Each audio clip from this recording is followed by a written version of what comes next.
Hello বন্ধুরা, কেমন আছো তোমরা সবাই? আশা করছি সবাই ভালো আছো। আমি দেবাশিস আর তোমরা দেখছো দেব ব্লগ 77। তো বন্ধুরা, আজকের ভিডিওতে তোমাদের দেখাতে চলেছি রাত্রিবেলায় অপার ড্যাম থেকে নামার সময় রাস্তায় কোনো বাঘ, ভালুক, হাতি দেখা যায় কিনা। আমি অনেকের কাছে শুনেছি জঙ্গলের রাস্তা দিয়ে যাওয়ার সময় নাকি এই জঙ্গলি পশুদের দেখা যায়।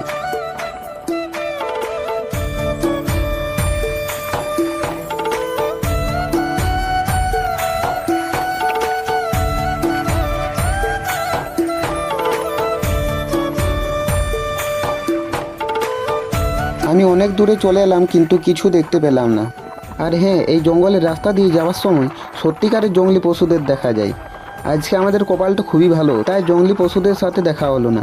না হলে কি হতো ভগবান জানে। তো লাইক সাবস্ক্রাইব করে দিও, আর কোনো চ্যালেঞ্জ দেওয়ার থাকলে দিতে পারো।